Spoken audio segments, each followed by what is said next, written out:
she's funny, she's smart, she craves chocolate every day, and she is the Greek goddess of comedy.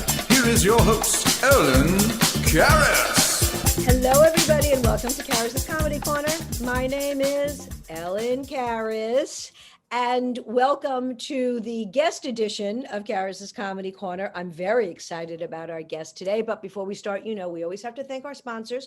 Our first sponsor is Baywalk Marketing. Go to their website, baywalk.net, for all of your advertising and marketing needs. They can help you with any type of a flyer. They can help you with your social media. They can help you analyze the demographics of your business, and they are experts in the Greek community. Go to their website, hollywoodgreeks.com, to find out where all the Greek entertainment is, and hellenicfestivals.org to find out where there is a Greek festival near you. I promise you that in 2021, the Greeks will be making souvlaki. Trust me on this. I know I've got inside information.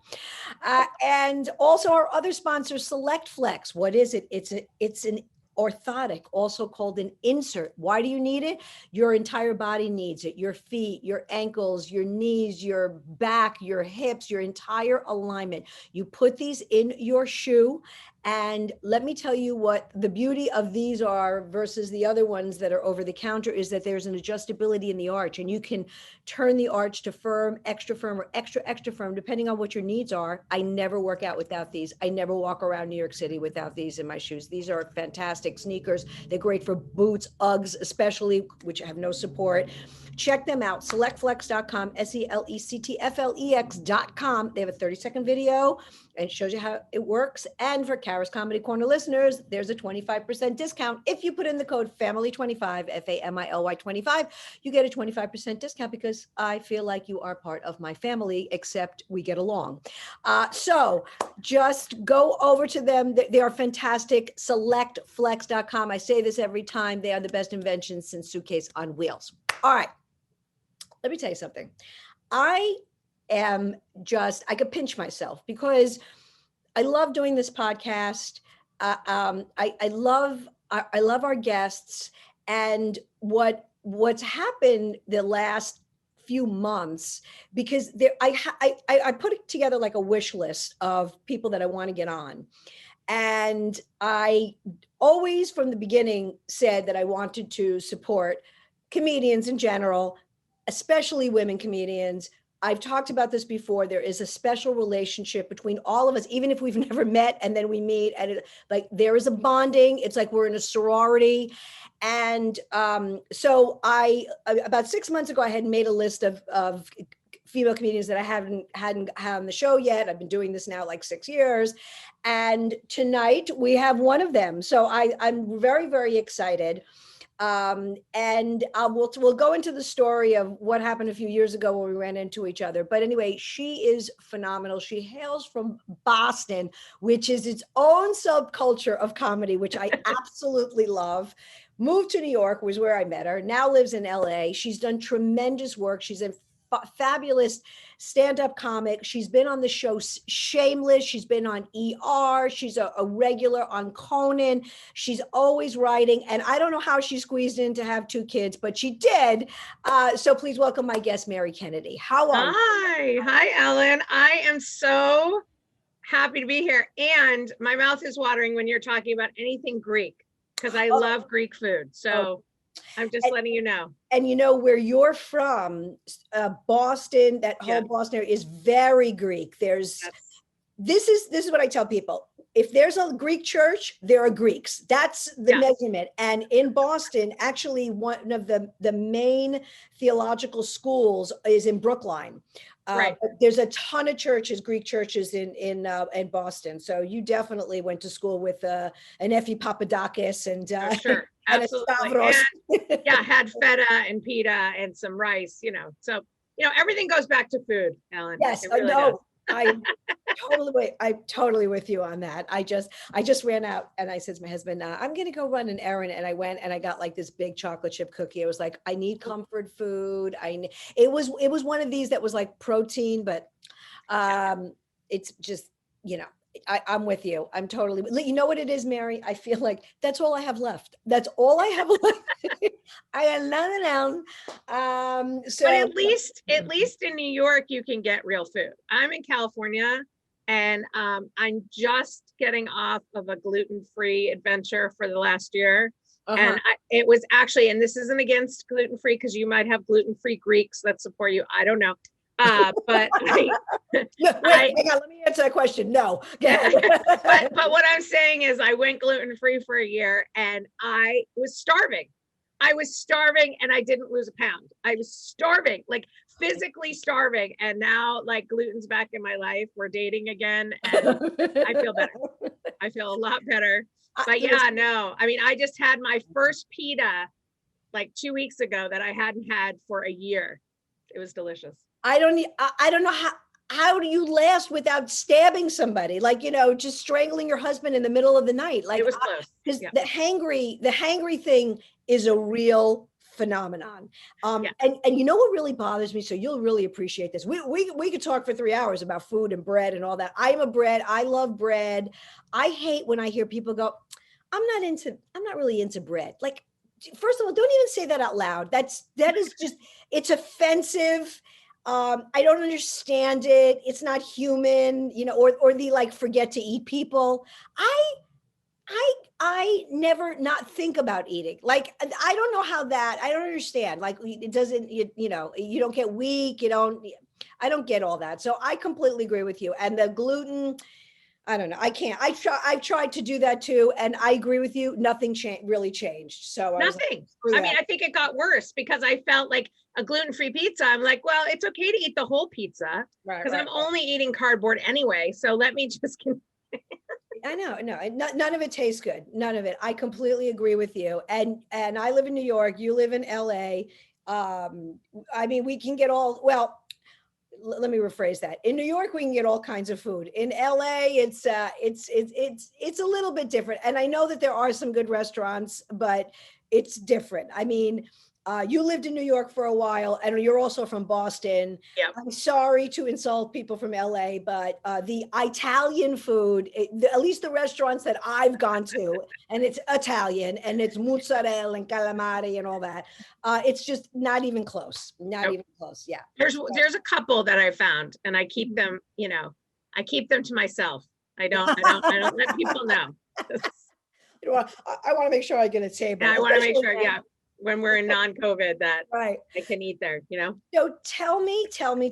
So you grew up in Boston. I mean, I love that area. It really is beautiful. I mean, I realize it does get cold and it's snowy, but there's something about New England, Boston, Cape Cod, and the churches with the steeple and the history. I mean, it's really very cool. Aside from that, there's I know you went to Emerson College. We had talked about this.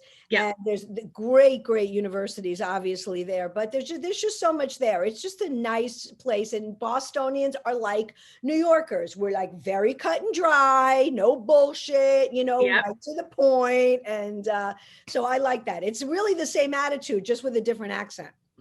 With a different accent and different teams. We get very ornery about teams. So it's, that. No, but I lived in Boston for 4 years when I went to college. But I'm originally from Marblehead, which is on the North Shore, like the Cape's on the South Shore. I'm on the North Shore. It's a little town. It's 4.5 square miles named Marblehead, surrounded by water and regret, right next to Salem, where they say the witches were burned, but the witches were actually burned in Danvers, which now Liberty Tree Mall is on top of the witch burial ground. So if you want to go to Skechers, you can see where they burned, Hester Pritchett. Well, I always wanted to go to Salem because I love Halloween. So that's always been on my go-to list. I'm not quite sure. I mean, we could drive there. I don't know why it's like such a big deal. And there's a big statue of Elizabeth Montgomery. I loved Bewitched. Yeah. But where is it in reference to Plymouth Rock? So Plymouth is on the other side. So you got to think, like, you can drive, like California. I could drive through California in a day. It would take probably 12 hours, right? I went from San Diego all the way up to the top. In Massachusetts, you can drive it in 4 hours. Right. So Plymouth is South Shore. It's the Cape. I'm North Shore. I'm heading towards Maine and New Hampshire. Danvers, Nick DiPaolo's from Danvers, right? Yes. Yeah. I mean, it's so many comics Yeah. are out of Massachusetts. I mean, it's endless. Jay Leno also went to Emerson. Conan O'Brien, yeah. Yeah, Bill Burr. Yeah, you can rattle them off a lot better than I can, but I mean, it's ripe. It's like Long Island, Yeah. it's like ripe for comics who are like phenomenal. And I don't know what the scene is like now, but you guys used to have the Comedy Stop there, right? Yep. And I think Nick's, there was a place up there. And Kowloon, which is closing. Gosh. I know. I know. So did you go to the Cape, by the way? Because as a matter of fact, this past summer I went to Cape Cod, but we did Cape Cod a lot. Was that a Well, vacation we spot? did. There was a bit of snobbery. Hmm. Cape Surprise in Massachusetts, a little bit of snobbery with the North Shore and the South Shore. So a lot of Marbleheaders, which were called, would be like, I'm not going to the Cape. I can hang out here. I don't need to go to the Cape. Because there's a big fear. I don't know if you ran into this, like probably people from Long Island feel this way too. Like, I think Marbleheaders, like if you have to drive through Boston, it's like a big deal. Like, oh, I'm not driving through Boston. I'm not like, I'm not. And like people freak out. Like when my mom would have to visit me at college, she'd be like, I got to drive into the city. It's like 20 minutes away. And like, there's a tunnel, like you guys are all fine. You take the tunnel and you end up in the city. Like, it's not like driving downtown LA. It's not like driving down to 42nd Street. So What you just said was absolutely correct. People, the Long Islanders, New Jersey, I got to go into the city. Where am I going to park? It's like the whole, that's so funny. It's the same mindset. Yeah. So did you have a big Irish Catholic family? Was that? Yeah. So my last name, Kennedy, I love it. that I'm related to those guys, but we're not like having dinner with them. We're not hanging out with them. Where they were adjacent, but we're the poor side of the Kennedys. Where all the tragedy, none of the money. That's my family. And so yeah, but no, I mean, I've told this story so many times. My father, his side of the family is related to the Kennedys. My husband has done the lineage and the big tree on any of those ancestor.com stuff, but basically my great grandfather and JFK's grandfather were brothers. That's how it works. So yeah, that's pretty big. So, but my father went out to Hyannisport. He was like 8 years old and he ended up getting bit by a spider and he had to stay in bed for 8 days. And so he was in the compound in the house, but he was being taken care of by the nurse. It was like the biggest waste of time. Oh for my him. gosh. And then my grandmother and him went to JFK's funeral when they did the big one in Massachusetts. Yeah. Oh, wow. Do you know what they said about it? And I mean, it was so sad. And that's kind of like my father and I would talk about it. Like anytime there was a major Kennedy tragedy, it's like it kind of reverberated throughout the family and throughout Boston. Like Ted Kennedy, say what you will. I mean, of course, there was scandal around him, but he was such a good senator that I think whenever anything happened with the family, especially when John Jr. died, like Massachusetts was sad. Like they were such a family of Massachusetts. And so it was interesting to have that name. And then when my father went to Ireland, the Irish treated him like royalty. Like they were like, your last name's Kennedy. They got free stuff. He got free tours. So it's a definitely revered name. It's, of course I did not take my husband's name when I got married. I kept Kennedy because he remembers me. But you never know. Let me say that, no, I hear you and I understand it. And it was a different time. And I loved Jacqueline Onassis, as I knew her obviously more as. Of course, she married Ari Onassis, of course, which was a very weird a very weird couple. But I mean, I get it. for all of the highs, there was God knows the lows, and no matter what, losing children is just the worst. And although we weren't around when he was shot, when the president was shot, even, and I don't mean to roll this into politics, but I say to myself, no matter who you don't like, it's okay to not like somebody and hey, and like this and they're disgusting and all that. I'm cool with. I get that. I understand. We're angry, we're passionate and stuff. But you never, like, when people would say, regardless of, again, whoever it is, whether it's a senator, whether it's a congressman, it's okay not to like them. I get that, but you never want that.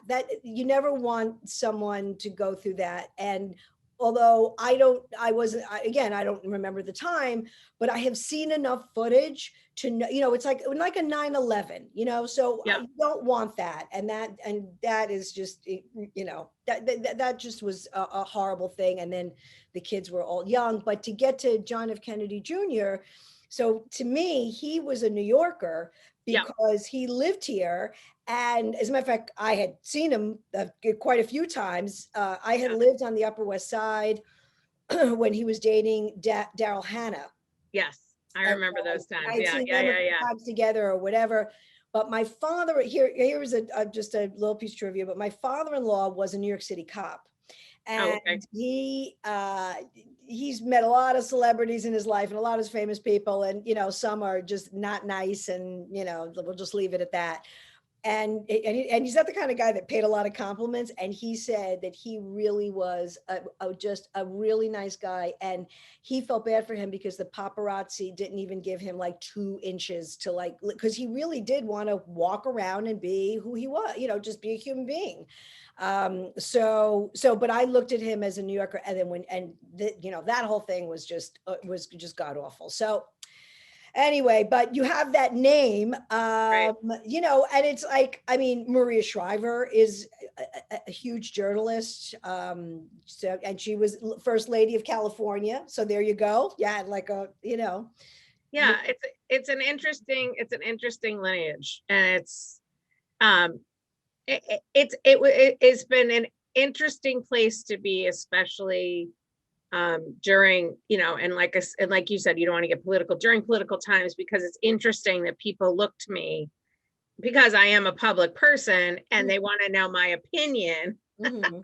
And so, it's been interesting for me because I did an interview. I was on the red carpet for No Safe Spaces, which Adam Carolla did, and Fox News was there. And one of the news reporters goes, "Well, by virtue that your name is Kennedy, you must be a Democrat." And I go, "Well, yeah, I am. But, my father was a Republican. My father was going to work for the John McCain campaign on the East Coast.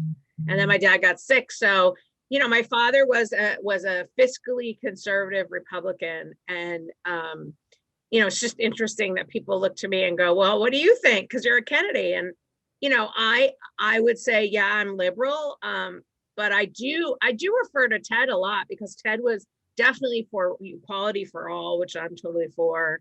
He was, he really spoke to the Boston, to the Senate and also to the people of Boston so much about equality that, I think it's an interesting family. But sometimes people just want to look at the trauma and the tragedy, and, every family has tragedy. Let me say this, that to remind people, probably today, JFK of that time would have been a Republican probably today. Right. And he was the one that lowered the tax rate. Yeah. So it was, again, and some of the things that Bobby Kennedy did as an attorney general were, would be considered Republican-ish, right, conservative, this time. So it was very, very, it's interesting when you take it in that context. But listen, you have a full plate. You moved. What made you move to New York? How come you didn't go from like Boston right to LA? What was here? I got my training in theater, and actually when I left college, believe it or not, I was a performing arts major and a theater ed major. I decided to go behind the scenes. I thought I wanted to be a director. I thought I didn't want to be a performer. And so I ended up being a stage manager. I got a job. I did a professional internship program with Juilliard, and then they hired me and I stage managed at Juilliard. And then I went over to Equity and I was a business rep for Broadway actors. I represented them on TV and film contracts. And when I was in that job and I was working for one of the best entertainment attorneys in New York, I had a crossroads. Either I could go to law school, and we were like looking at Columbia and all that stuff. I could go to law school, which my business dad was totally like, yes, or I could be an actor. And then I ended up being a comic, and I'll sort of explain that. And my mom was a professional musician. And needless to say, my father and mother got divorced because my father was about numbers and my mother was about music. And so anyway, the long and short of it is I started dating a guy, and I was working in Equity at the time, and I couldn't be an actor while I was working in Equity. And he said, but you're really funny. Like, I think while you're working here, you really should do some stand-up. And I went to American Comedy Institute, and my first showcase was at Stand Up New York. And Tommy Savitt discovered me, and then he brought me down to New York Comedy Club. And then Al Martin, who had New York Comedy Club, now has Broadway Comedy Club.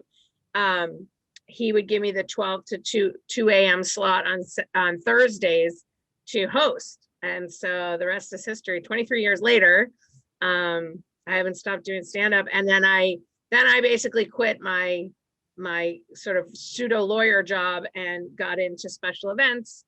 And then special events brought me out to Los Angeles in a weird way, because I auditioned for a bunch of networks at a conference, and ABC pulled me aside and said, you want to do television, you really should move out to Los Angeles. And I was like, all right. And so my boyfriend, now husband at the time, we basically moved out, and I've been here 20 years. So. And I can't believe it's been 20 years, because I remember you during the scene. You know, I put you in the same bucket with probably more because she's from Boston, although she still lives here in New York, Darlene Violet. Oh yeah, Darlene and I came up together. Yeah, right. absolutely. And you guys were friends on the same lineup. They did. As a matter of fact, there was a place called the Boston Comedy Club in the Village. Right. So you and I definitely crossed a lot of paths. And I remember just enjoying you. I remember you having so much confidence on stage, and excuse me, you were very nice. And I just loved watching you and Darlene, and so we're kind of around the same time, except you were more involved with the arts, and you also studied it at Emerson and all this. My trajectory was I got an accounting degree and I became a CPA. Right. And I got an MBA and I worked in investment banking, and then I sort of did it. So that I didn't have that. I didn't have anything, nothing, not a dance class, nothing. Nothing. So that was weird. But I remember, I just, it was a fun time. We just run around and yeah, I always say, like, I had hope in my eyes, and that's my TBT. It's like I'm looking for a picture with hope in my eyes. It was exciting, and I thought, I really wanted to be on Letterman, and there was a lot of women, which I was really, really happy about. It was like a huge, I felt like there was like an equal mix, which I was surprised. And then, Al owned New York Comedy Club, now Broadway. Al's very good to me. He's a huge friend of the show. We've had him on a bunch of times, but also, I do spots at his club, and say what you want about Al. And if Al were here, he would say what you want about me. But Al gave a lot of people so much stage time. So, and you just, that's what you need. You need a lot of, listen, look what we do now. Last week, Mary and I were on a Zoom comedy show, because that's what we're doing these days. And as a matter of fact, it's Al and a couple of other people together have put this sort of comedy club together, and comedy therapy. You always need to work out. Always, always, always, always, always. But there at that time it was exciting, and there was a lot of clubs around, and it was a fun time. It really was. And then watching like Jim Gaffigan sort of, go up the ladder. Bill Burr, who is, now Yes. considered one of the top comics, hilarious, was really exciting to watch. So Yeah. it was a good time in New York. It was. And also Stand Up New York, I spent a lot of time there too. And Tim Yes. Davis took Mhm. me under his wing, which was great. And, so I felt, because, I've been on radio shows where the topic of conversation came up, like, what do you feel about male comics? Do you feel like you're sort of sidelined by them? And I have to say, for me, the group of male comics that I came up with, they were super supportive of me and the women around them. And I think that made me a better comic too. Like, I think LA is good. LA is a whole different scene. I have run into, I like to say comics who happen to be women, comics who happen to be women who kind of put that block up to the male comic, like, immediately. And I just felt there was sort of a weird, like a sisterhood and a brotherhood when we were coming up. And of course there were the total assholes on both sides. I'm not saying that it was, easy breezy, but I have to say, like, it helped me when I went on the road, when I was featuring for men, it just, I always say that if it weren't for male comics, I wouldn't have a career. yeah, me too. And I don't blame the comics about whether I get booked or not. I blame the people that are doing the booking. That's who I blame, the ones that are doing the hiring. It's like, what's wrong with you? I mean, I know this has happened to you. It's happened to me, where a comic would recommend. A lot of our work comes from recommending, and it's funny. The podcast that's going to be before this is with Ophira Eisenberg. I love Ophira. I just sort of like ran into her again after all these years on the Zoom, Well, right.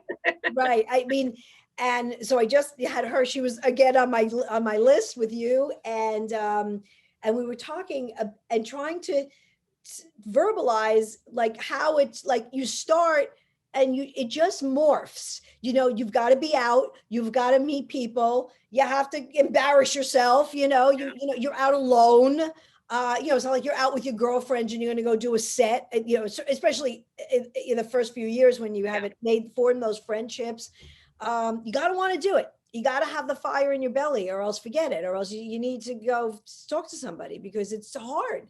It's a hard thing, but I agree with you. I've gotten tons of work from male comedians. So I try not to do that. And like you said, there's always a few, assholes on both sides and whatever, and you just ignore it and you go on, because you know what, there's a ton of good people to be around. So you don't need that. And, we're at the point of our lives where it's like, you don't even want to be around negative energy. I'm too tired. I'm too tired.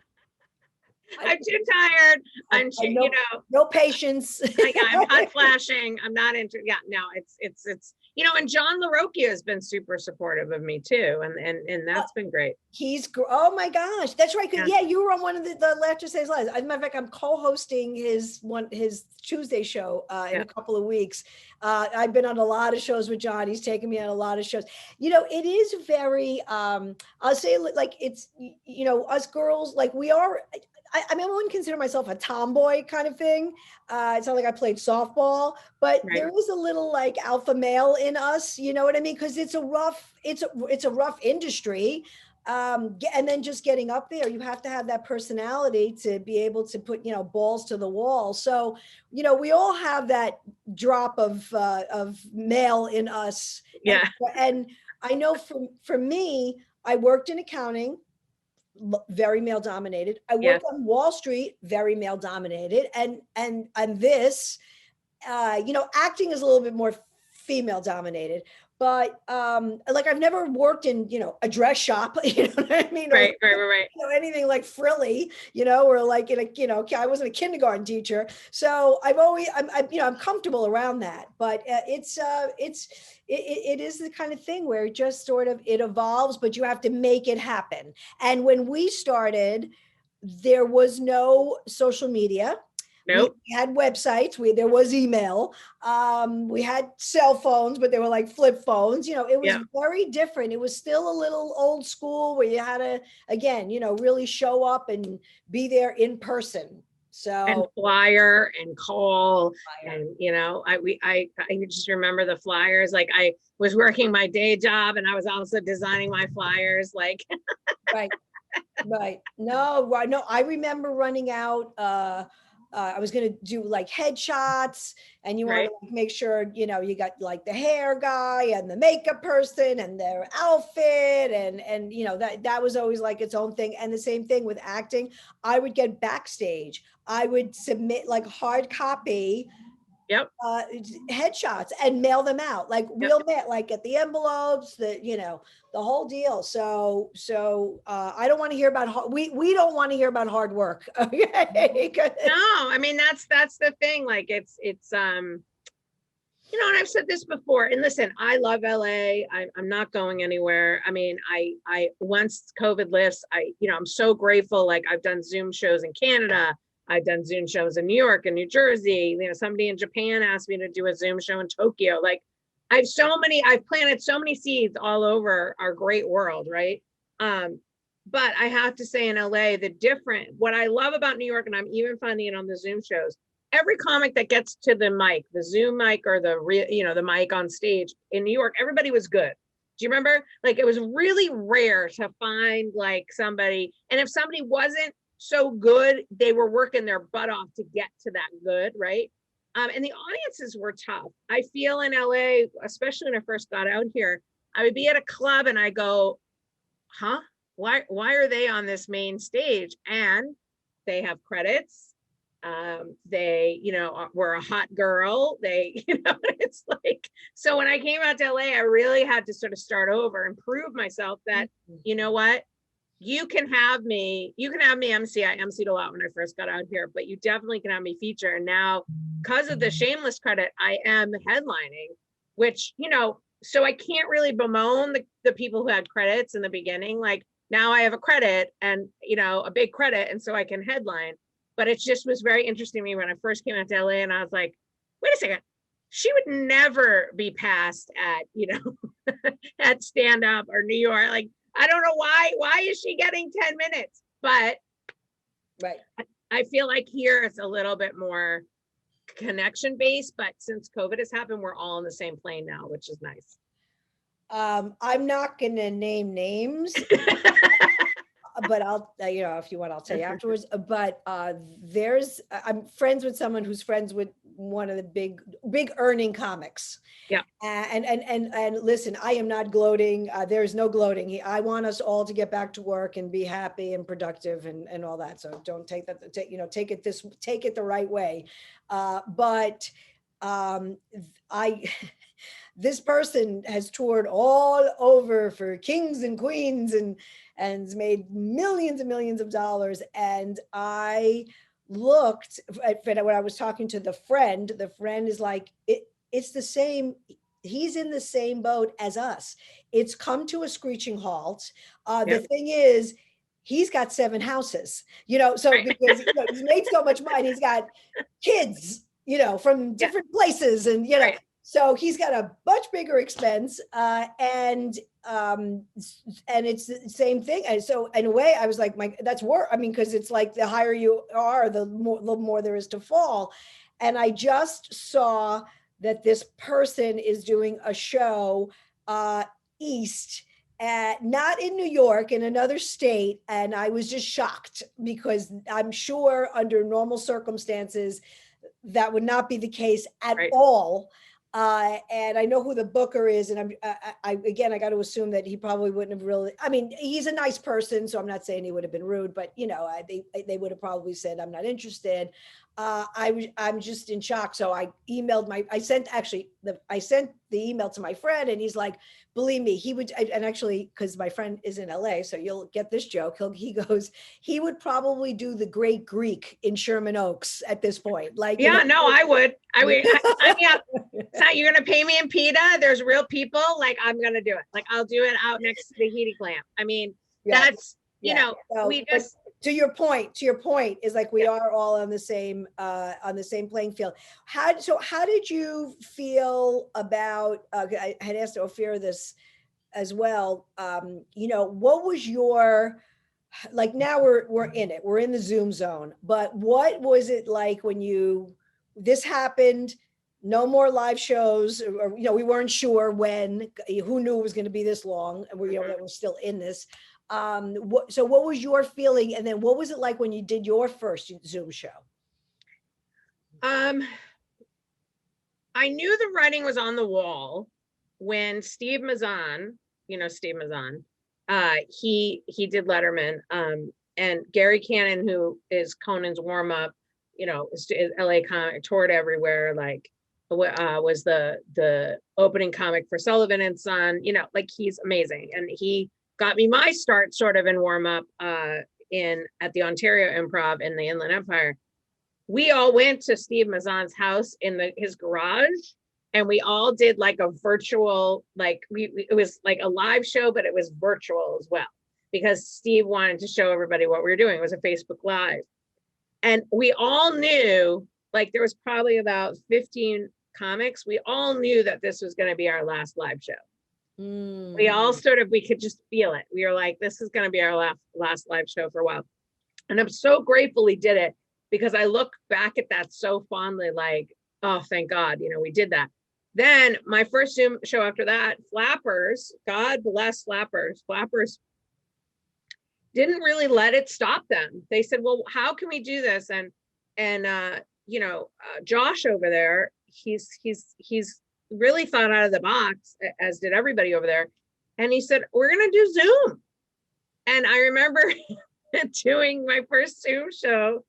And, I was really nervous, because I was like, oh my God, what if I don't have enough bandwidth? What if you can't hear me? And the first one I did standing up, like I had my stand and I was standing up and, whatever. And then, I've been doing a lot of teaching online for my acting program. And so I have a total setup in my office that has, either I'm teaching acting and comedy, right? And then I switch off, and then I have my virtual background. I'm doing a set. I even have this fake microphone, hi, everybody. I've headlined like 3 times at Flappers in my office, so I have to say it's been a gift, because I've been able to work on my my TV set. I'm showcasing with the network. I really can't say who. I'm sort of in the 4th round with them.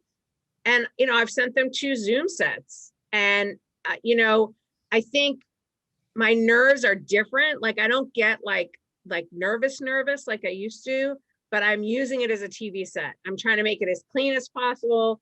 I'm trying to make it as succinct as possible. I don't depend on the laughs anymore, which makes me laugh. Like, I used to go, oh my God, I don't depend on the laughs, because as you know, doing the Zoom, somebody could have their camera off and all you hear in the background is their cat meowing. I mean, I can't depend on the laugh. And I'm certainly not I did tons of crowd work, because Lisa Lampanelli used to be my coach back in the day. So she taught me how to do crowd work like nuts, right? I used to do crowd work like crazy, and now I don't, because I feel really weird going, hey buddy, and he's sitting in his kitchen, like he's in his house. Like, so for me, it's really stretched me as a comic. I've gotten more material. I've been able to really work on my hour. I would say I'm ready for TV for sure. And before COVID, I was petrified to do a TV set. First of all, I'm so happy to hear that. I'm glad it worked out. First of all, you're a worker bee. Mm-hmm. You're from the East. Yeah. I'm from the East. I'm in the West. Yeah. You're a worker bee. And I think that you probably had the same attitude. I mean, we're cut from the same work ethic mold for sure. Right. It's like, this is all right. I realize that, I'm not gonna be able to go outside and travel, and, things are restricted, and okay, that's fine. I need to do 2 things. I need to just make sure I keep myself healthy. Yep. And I need to not forget that I still do this for a living, and I need to be creative. And I wasn't quite sure where the Zoom show thing was going to go, but I did promise myself that I would finish some projects that I was working on. I did finish a children's book that I finally published that came out a couple of weeks ago. That's so called, awesome.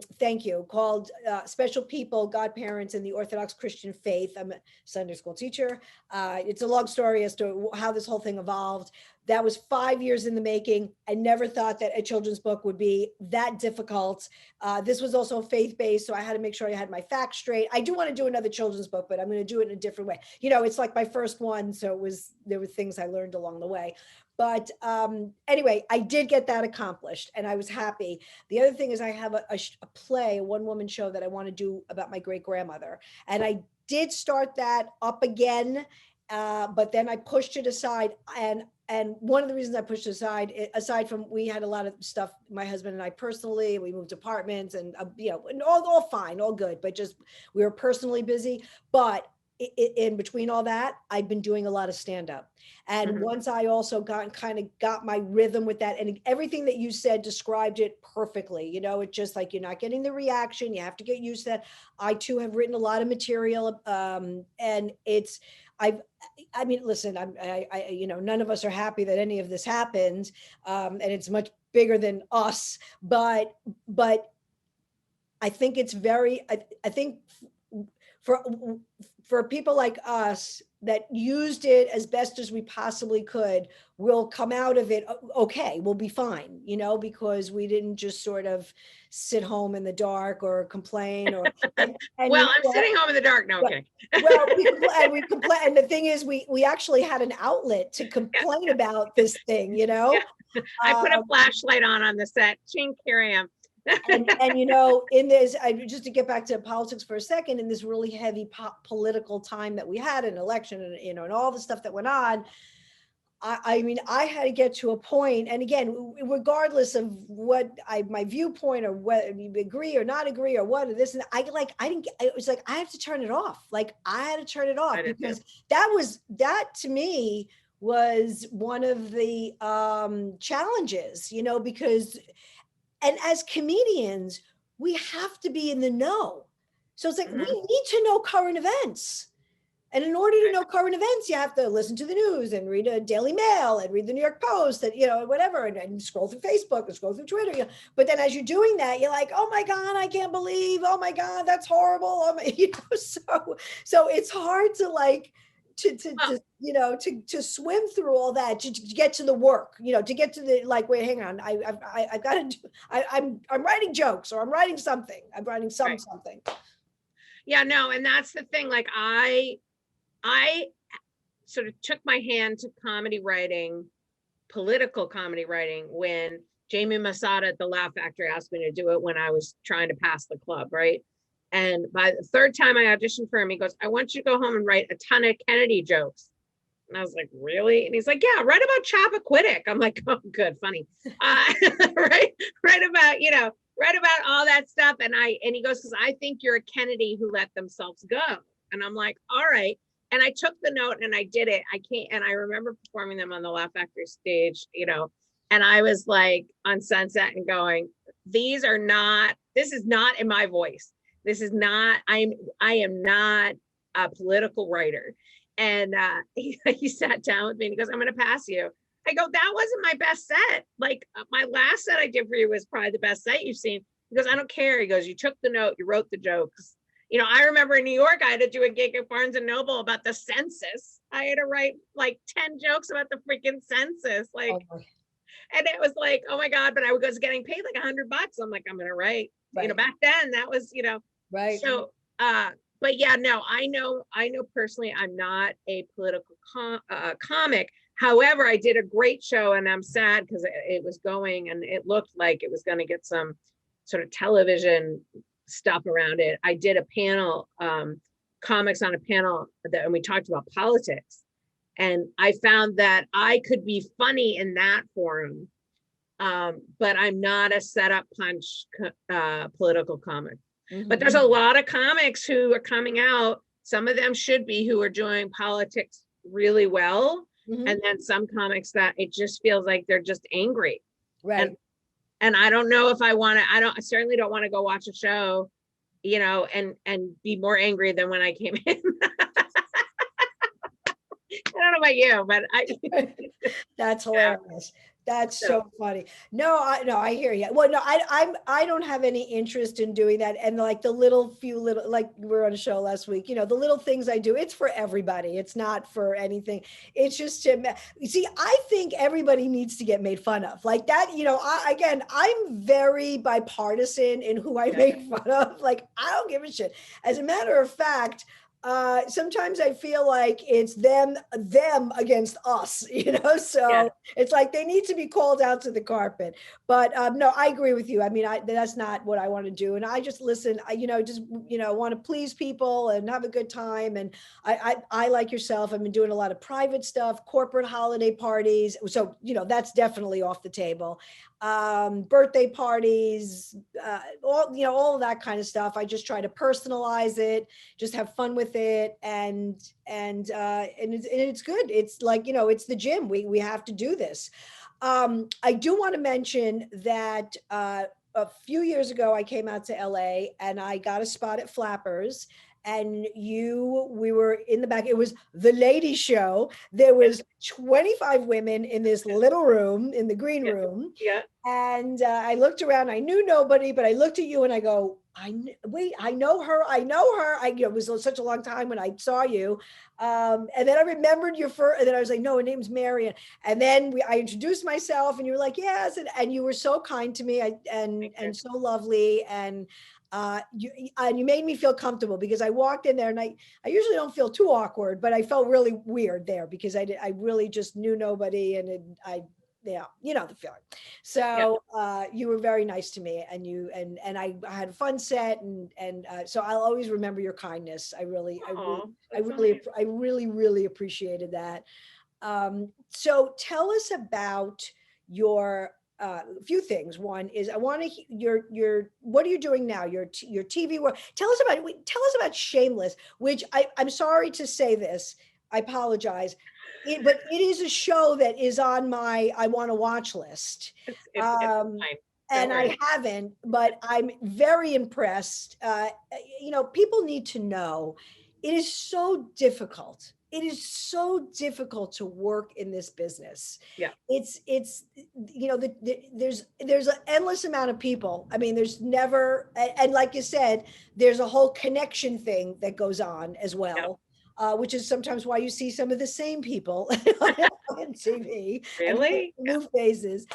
So I just so impressive. So how did that all come about, and how was that experience? Well, so I kind of want to tell the actors out there, I run the Biz Studio and Youth Acting Biz, which are acting programs for kids and adults. And, I'm so glad that in the program that I teach, we're all working actors because we're all in the same place.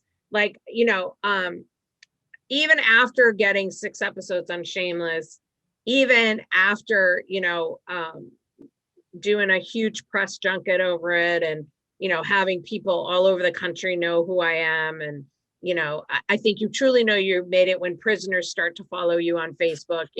I mean, that's stuff. But what I mean is when your own family is like, oh my God, it's been to date, it's been my biggest break thus far. I think how it happened was I was on ER season 12 and I did 2 episodes, and John Levy is the casting director for ER.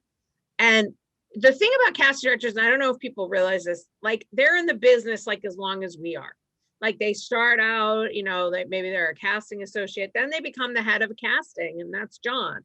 And John John got me in for ER, and I got hired, and that's John Wells. And so John Wells is also the one that produces Shameless.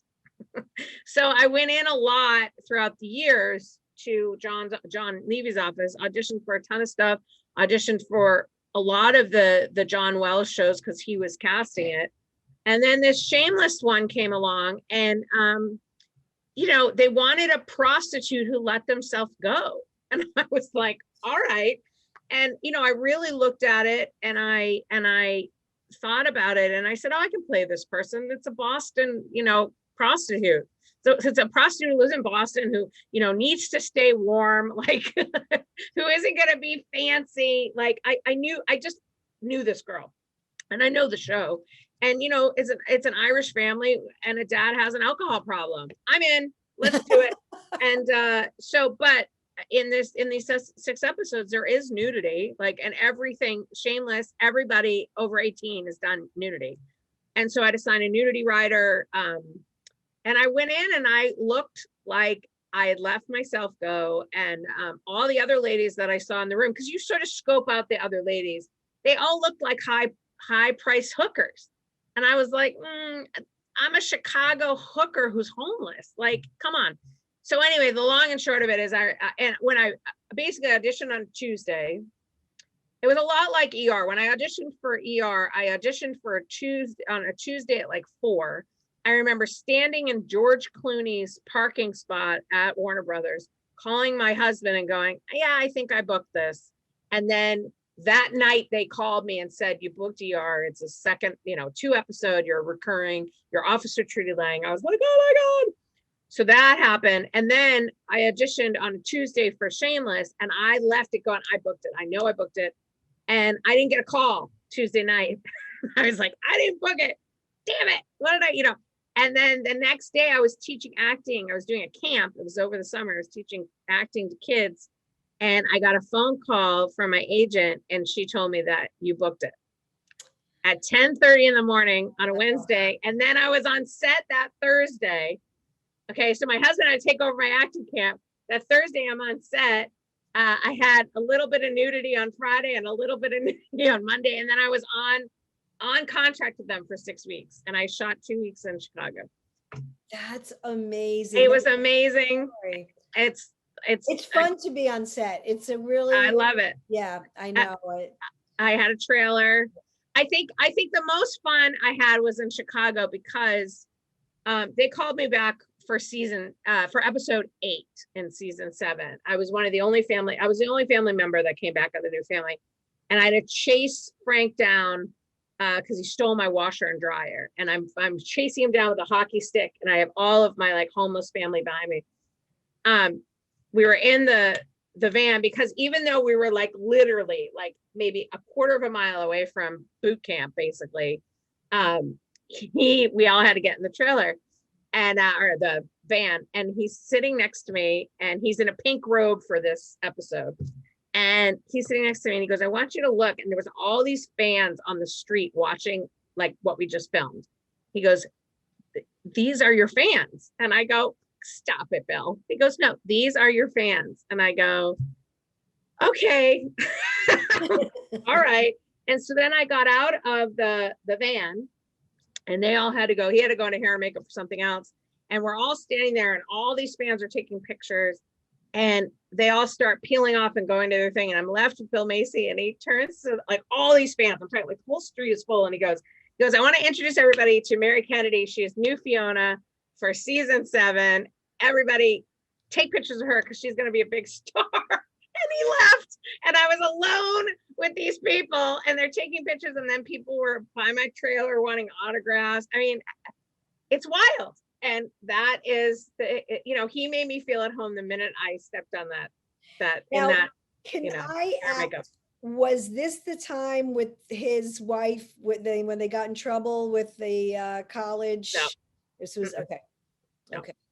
Yeah. And people did ask me about that. And I just really said no comment because right. I don't know. I mean, I ate lunch with him, at craft service. And no, not that you were going to talk to him about it, but I'm saying, was it around that time? Because because they were following him as well. Yeah. I mean, I have my own opinion about that,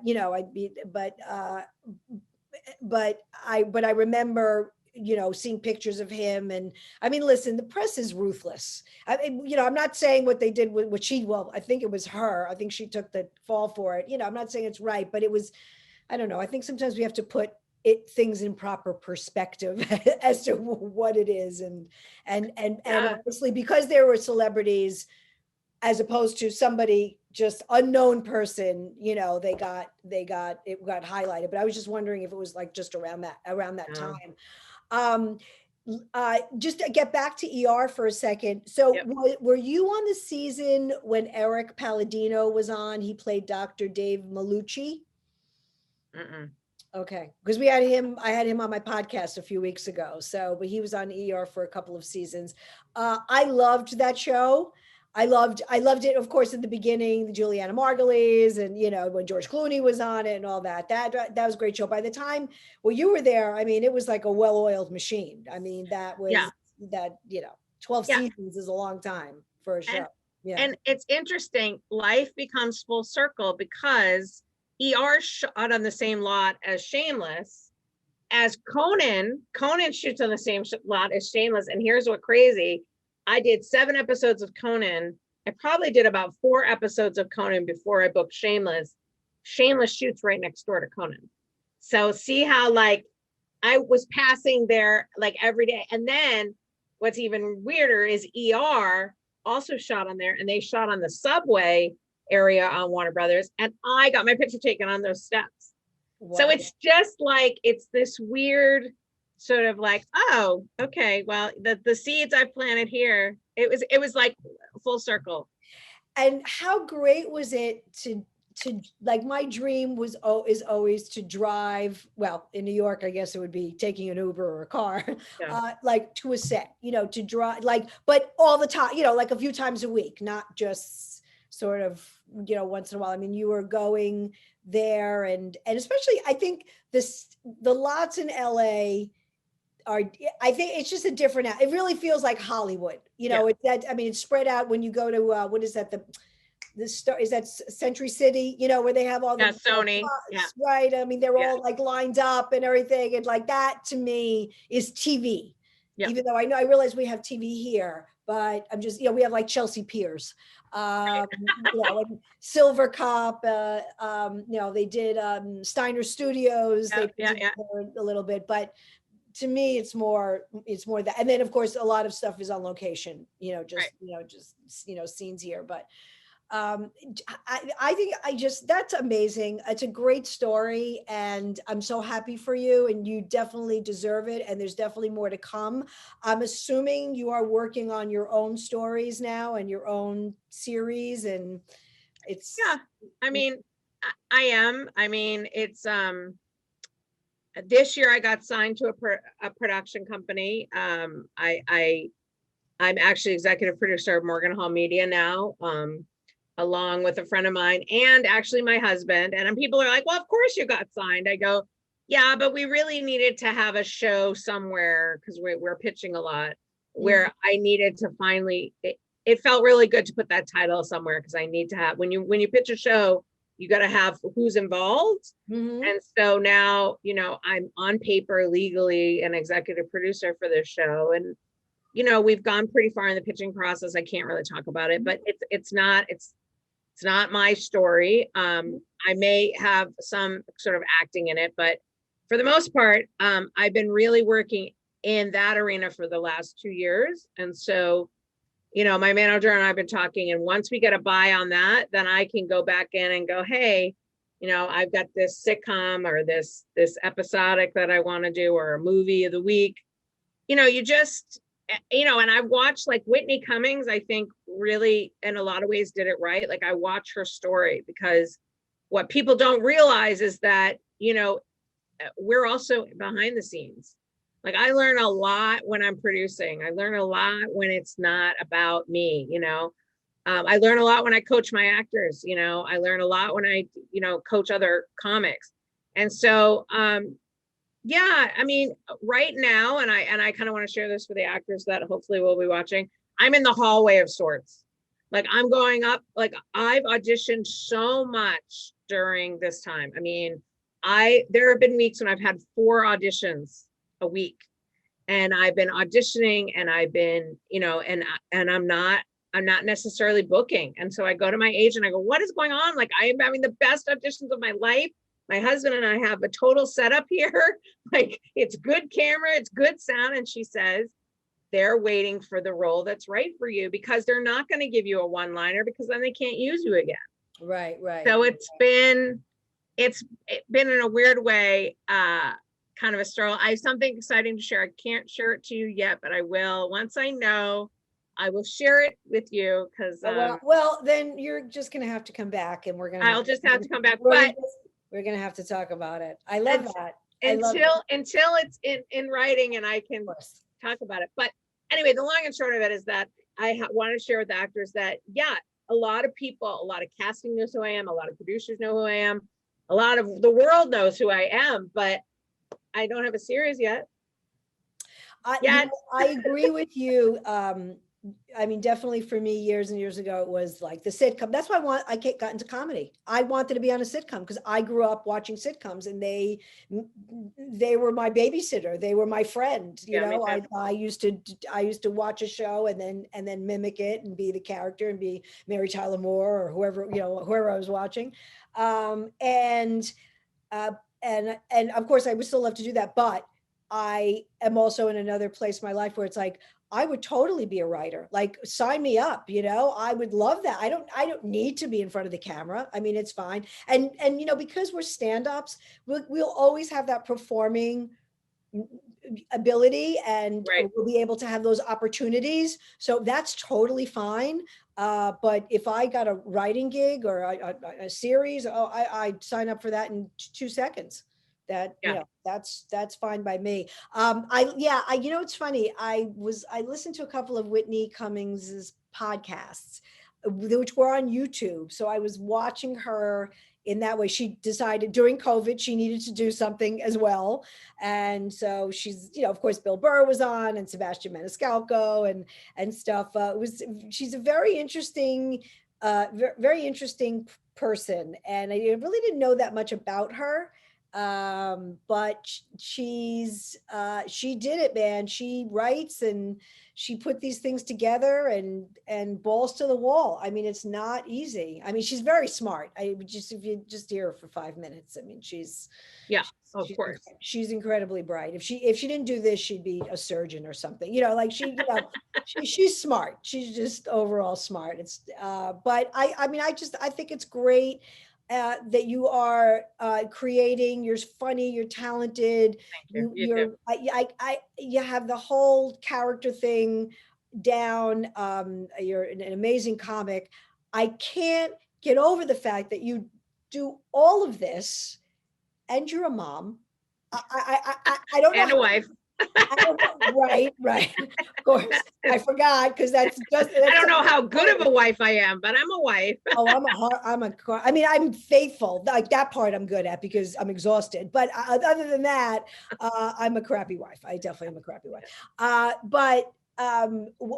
old are your kids? When did you have time to have kids? Like, when did you squeeze that in? Well, it's so interesting. I was doing a lot of the road. And I was doing a lot of road. This was before it. And a girl called me and she said, "Do you have kids?" I go, "No." She goes, "Are you pregnant?" I go, "I don't think so." She goes, "All right, if you get pregnant or you have a kid, let me know, because I'm touring with this show called Mom's Night Out." Well, I think she talked to me in February, and then I ended up, my father passed away, and I was at his funeral, and I was doing the eulogy, and my whole family's there. And like, for me, like, grief, I'm upset when I'm alone. Like, if you need me to do a eulogy, you need me to sing at your funeral, like, I'm fine. Like, it's a performance in a weird way, right? No disrespect, but like, that's where I'm comfortable, right? So I was doing the eulogy, but I was really sick. Like, we went to Dunkin' Donuts. I got a coffee. In the Irish tradition, I don't know why they do this, but at funerals, we have clam chowder. It's like, I don't understand. It's disgusting, but whatever. And so there was clam chowder, and I was like, I felt so sick. So we're having the final talk with my family, and my stepmother goes, "I don't think you can do the eulogy. You look awful. You're sick. You're nervous." I go, "I'm not nervous." I go, and then my sister-in-law goes, "You're pregnant." I go, "No, I'm not." And so we're sitting in like the Sunday school at the church, sitting on those little chairs, and she goes, "You're pregnant." I go, "I don't." Anyway, so we get through the funeral, go back to my mother's house, who was really sweet. And she like threw kind of an after party for her side of the family. And my sister-in-law goes, you're going to get a pregnancy test. We're going to do this. So we go and we got like a 6-pack of beer and a pregnancy test. My brother wanted the beer. I got the pregnancy test. Like, I'm sure the people in Marblehead were like, great. And I took the test, and wouldn't you know, I was pregnant. So I found out I was pregnant on the night of my dad's funeral. And I had all this road booked, like other road booked. And then I called this girl and I go, guess what? I'm pregnant. And she goes, we're putting you on tour. And that year I did 15 to 20 weeks pregnant. And I know. And then I gave birth to her. And then I got pregnant when she was 11 months, I got pregnant again. And I had babies 19 months apart. And it was so fun. I was still gigging. I was still doing the road. And this booker called me and goes, what are you doing on, July 17th? I go, there's something I'm doing. I don't know. And then I looked at my calendar. If I didn't give birth, I was going to be induced with Nick. Nick came 3 weeks earlier. I was on bed rest with him, so I couldn't have done the gig anyway. Oh my God. So I worked like crazy, but I didn't do acting work. The last acting work I did, Nick was 3 weeks old, and I did a Funny or Die with Rick Overton. That was the last work I did until that was 2008. I didn't book again until like 2010. So like I got this weird vacation because I couldn't have. I had these kids, like I had no sleep. So it was really, I gotta be honest, it was I couldn't have planned it. That's how unplanned everything. It was like my daughter was planned, but my son, like I was like, what? But I think something higher said, you know what, she better do this now. Right. She's gonna get busy. And then thank God for my mother-in-law, because we had a movie. I was pregnant with my son, and I had a movie that I was in. I was pregnant. The lead woman was pregnant. We both were pregnant on the show. They had to hide my pregnancy on this movie, and I was producing it. And I remember having morning sickness, like in the desert, like. Oh my God. But I did it, and I felt my son kick on set. My daughter was in a Star Wars promo when she was in my belly. I mean, wow. Wow. I mean, so your kids are how old now? Now they're 12 and 14. Thank God. Like, it's so much easier for you guys that have toddlers and they turn 12 and 14, they can occupy themselves, and my son made mac and cheese by himself today. Hallelujah. That's good. That's when they can feed themselves. That's a big thing. Woo! But so, and what's going on with school? Like, what has it? Because here it's a catastrophe. It's all Zoom. My son is STEM, meaning he's science kid. He's dying to see his friends. My daughter's an artist. She's a very good artist, like to the point where she's hopefully going to be taking classes through LACMA. Like I can't draw a stick figure, so I don't know where she got this from. But she is in a program that they've really addressed the Zoom stuff, and she loves her school. She's like, they have like these sort of talks and breakout rooms, and they chat about being teenagers and the political environment. I mean, she loves it. She's having a great time. She's thriving. My son is like, I want to see my friends. And I get it. It really is like two groups. So we don't have any kids, but nieces and nephews. So, the Greek thing, we're all very involved. Yeah. Each one, my one niece definitely needs to be more in school. The one other niece is actually doing much better, that she's not in school because she was very distracted and she was getting in trouble and she was talking back, and there was a lot of behavioral issues. And this, again, none of this is good, but for her, it was almost good because it sort of pulled her back and like calmed her down. And she's doing really well. And it was funny, we were just in Pennsylvania skiing with them.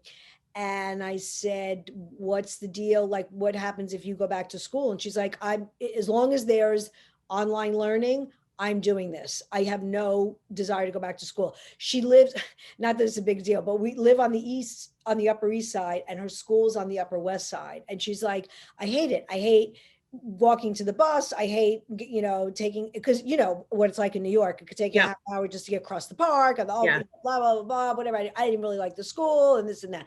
But anyway, she's doing well. She's really doing well. And then my other niece started high school and she was really looking forward to it. And she only went to school on the Upper East Side. She's going downtown. She was kind of, looking forward to going to another neighborhood. Her best friend was also going to that same high school. She was looking forward to meeting new friends. So she's, and she is the type of student where she needs more one-on-one. So my sister's really like kind of watching her, although I think what they had was like the once a week and then like every other week. So she did opt to do that. Hybrid, but she did say, she's like, but you're in your seat. I mean, it's not like you can walk around and, you don't go to class, the teachers come to you. And I won't get into the whole thing with New York City. I mean, this mayor, and this isn't just me speaking. I mean, he's just done a horrible job with organizing it all. And listen, everybody understood in the beginning. It was just, this thing happened, but there was a lot of time to plan. My other sister lives in New Jersey. I don't know, I only talk about like the suburbs and the city, and the suburbs are definitely much more organized than they are here in the city. So, and the communication here is horrible, but my one nephew who's like in the 5th grade, my sister's like, he's not learning anything. So it all depends on your kid, their personality, what they like, and I cannot imagine if you had like a 1st grader where you have to, when they're 6, you have to sit with them the whole time. Yeah. With, at least your kids and my nieces and nephews, they can kind of work independently, but boy, it's real. My heart goes out to all the parents. I mean, it's just not easy. It's hard. And the teachers, I have to say, I have a lot of friends who are teachers. They're working so hard. Like they're, everybody goes, oh, they only work 6 hours a day. No, I have friends who are teachers who are on 12 hours a day, because some of these teachers, especially like the ones that are older, close to retirement, they're not technology savvy. They've had to learn a whole new way to teach. Right. And it's hard, it's, where I think we're all trying to do it, but my daughter's immunocompromised. She has a medication she takes, and it's, for me right now, it's too risky to send her in. And that's, listen, you got to listen, look, everybody's got to be accountable. They got to do what they feel is comfortable, and we just got to take precautions and, I definitely think we're going to get over this. This isn't forever. We're not going to wear masks forever. That's not that. From the beginning till today, that's not in my brain. This will pass. It will pass. I don't know when, I can't give you a date, but it will pass and we'll get through it. But it's been a incredible challenge, and definitely more for parents, because you have the kids, and it's just not everything going out. I mean, all of this just here. I mean, also in places where we live, where we're like been total lockdown. And then we live mostly in apartments. So that's like its own other thing. Some people, I don't know if you know this, but they defected to the suburbs. I mean, we've had like a mass exodus here. And it's interesting, like people that had kids that either, especially if they were, going into grammar school or something, they're like, forget it, we're done. We're done with this. We thought we could raise them here, but we can't, and we're done.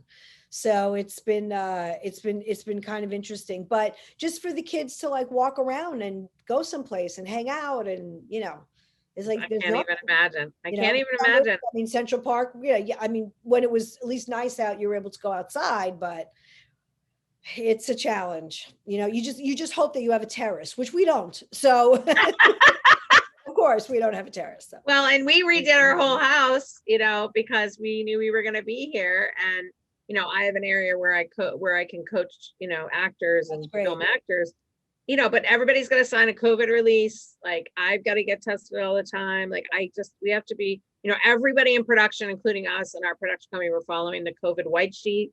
that, you know, the SAG and the producers and everybody put together. So yeah, SAG, I have to say, and I didn't read all the emails and I don't know all of the details. All I know is that they were on top of it. I have to give them a lot of credit. They wanted to get people back to work and they were like, we're going to do whatever we have to do. And if you got to get swabbed every day, then that's what we're going to do. Whatever the CDC tells us to do to get us to be able to do it.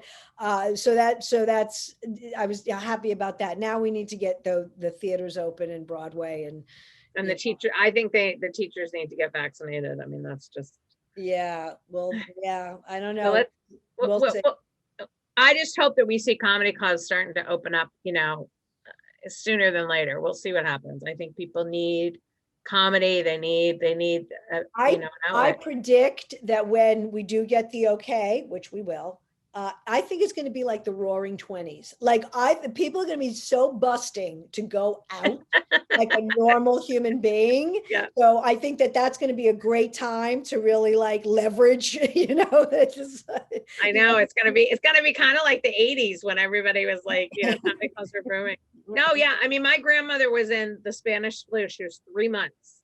You know, she was born in 1917. The Spanish flu was in 1918, right? Mm-hmm. And, you know, she got through it. And then, you know, when that was over, they had the Depression. So, you know, I think we'll get through it. I just think, you know, I think we're on a time frame though. I mean, I don't want to be here next year like this, but if I am, I am. I mean, where am I going to go? I have my setup. I have my mic. Right. You have your background. My background. I have snacks. I think. Right. We'll just keep writing. But, you know, by the time this is all over, we'll have 7 movies, 3 sitcoms, a dramedy, and a soap opera. You know, we'll be fully stocked with projects. You want a project? We're your people. Yeah, we got it. I got a palette. So tell us your social, where people can follow you. We got to watch. You're on my to-do to watch Shameless because I know it's a great show and I have to watch it. So I'm in season 7. Okay. I have 6 episodes, 703 to 708. You can see that on Showtime. Right now they're showing, you know, of course, our last season, season 11. But you can also catch it on Netflix. You can see old episodes. So there's that. I have 2 shorts that are out. Girl Calling, which was in the Palm Springs International Film Festival. And I also have a new, for you guys that are in the pandemic and want to laugh at what we've been through, Free Chair by Amy Anderson is up on YouTube. And I play a Karen. So you'll love that. That's hilarious. So, but if you want to reach me, you can go anywhere on all the socials, Instagram, Twitter, Facebook, at M. Kennedy Comedy. My last name, Kennedy Comedy, Comedy. I'll be headlining Flappers on February 26th, and I will be headlining St. Patrick's Day for Comedy Therapy New Jersey and New York Comedy Club on St. Patty's Day. Oh, that's great. So yeah, so those are my 2 headlining things that are coming up, and yeah, just keep a lookout. Keep a lookout on Shameless. Keep a lookout. I pray to God that Conan comes back with some sketches because I'd love to be on one of their sketches. So right, he's not wrapping it up, is he? No, he's going over to HBO. So okay. You know what? I didn't read the whole story. I've just seen something really quick. He's gonna go over to HBO. A Bostonian, another Bostonian. Yes. I think that's great, and I gotta get. I'm on the Flappers email list. And there's always like a lot of articles. I save all these emails because at some point I want to sit and like read some of these things. But yeah, I definitely have to like submit and get myself on a lineup somewhere, somehow. They're awesome. Yeah, and I noticed they did that. And they've really created a space. And I think a lot of comedy clubs have followed suit.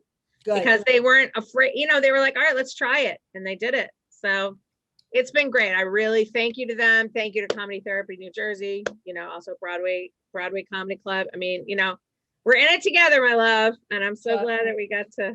Totally. I adore you. You have a huge heart. I'm really glad this was like so much fun to sit and to talk and to really kind of hear your story, you know, uninterrupted, not like I got to be on in 5 minutes. And it was really interesting, and I'm in awe of everything that you do. I'm a huge fan, huge supporter. I can't wait to hear about your other project, your I Can't Talk About project, but we'll have you back on so we can talk about that and promote that. Thank you so much, Mary Kennedy. Follow her on Instagram and Twitter and on Facebook, and go to her website. Is marykennedy.com? Was that MaryEKennedy.com? Mary E. Yeah. Mary E. Because what does the E stand for? Elizabeth. So Mary E. Kennedy. And you know, my family up in Maine used to call me Mary Elizabeth all the time. Mary Elizabeth, you know. I love it. I love it. I love it. And I am Ellen Karis. Follow me on Twitter and Instagram at Greek Chick Comic. Facebook, Ellen Karis Greek Goddess Comedy, my website, ellenkaris.com, where you will find this podcast, as well as all of the 7 seasons that we have done so far, which I'm very, very proud of. And I've had some of the women are fabulous. The loveliest, wonderful, most talented women I have had the honor of interviewing. And I feel very blessed about it, and I'm blessed to know them. So thank you so much, everybody. Till next time. Bye.